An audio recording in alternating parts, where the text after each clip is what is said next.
Hi, this is Judy Amamudine, and I'm here to share with you another great resource that you can use for your internet research.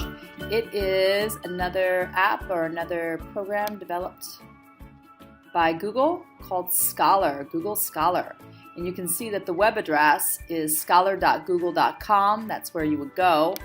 And you can see you can search articles or case law. And then, as you can see, there are different courts you can go into.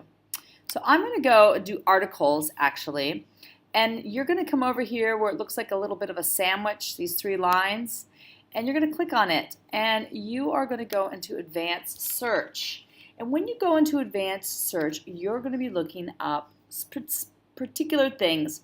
Now, in a general search you would do on Google, you would use operators, but this sort of works in the same way to refine your results.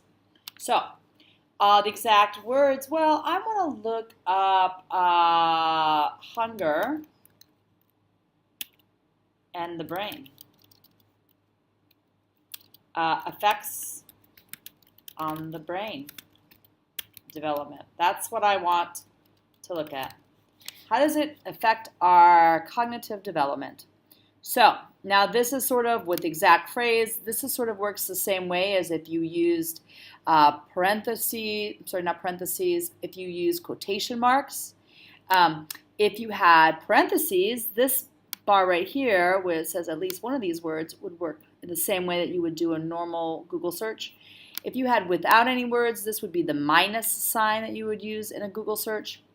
And then, of course, these other elements, I'm gonna have anywhere in the article, but I could be the title, and I could look for particular authors. I'm not going to today. And very helpfully, if you had a particular source that you wanted to screen through, that would be great. An example they give here is a journal of biological chemistry or Nature. And then it also gives you publication dates, which is super important because you would want the most recent and relevant information. Now, I'm not going to be so fussy or persnickety. I'm just going to hit search, and then the magic happens. And you can see here, these aren't, lowbrow web sources. You've got some pretty scientific stuff coming your way. So obviously Google Scholar is for students who are much older, either in high school or in college. Perhaps this is something that if you were working on your degree program, this might be a resource for you. If I want to be a little bit more current, I would hit those ones. Since 2018, oh, look at this. This is sort of what I was thinking about here. And then you can kind of click on it. Now, before I click on it, though, let me just show you some other stuff. Now, I can keep it in my library, and I'll come back to that.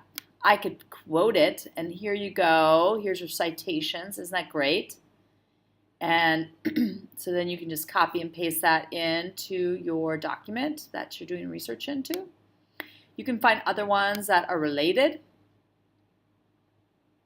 And then you can see that, oh, actually, there's other versions of these. So, I would prefer the PDF, for example.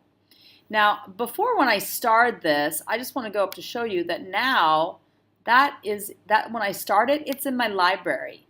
So I can always come back to this later. That is really, really important. Kind of as like a bookmark there. Now I'm going to open it just so you can see what it looks like. Aha, there we go. And here I am. Now I'm on the web source that's called sciencedirect.com, and this has a whole slew of great scientific articles related to my web search. And I'm not going to go much further on this. You get the idea here. This is Google Scholar, and it is a very, very powerful way to search the internet. I'm just going to say a few more things, perhaps. Go to metrics. You'll also see some other ways, some other top publications there. That's hugely important when you're trying to make sure you're getting credible um, research materials. You can click on those and you might find specific popular items that are being currently indexed. Obviously, none of those are really related to what I'm looking for, but it's very interesting how that shows those metrics. Another thing too, in my profile, you can see that sometimes if you want to track your citations to your articles, that you can fill in your information. It's not really so relevant for student research, but if you were actually creating articles and you wanted them indexed in Scholar, this would be of value for you. So that is a general overview of Google Scholar. I hope it serves you well. And as always, happy Googling.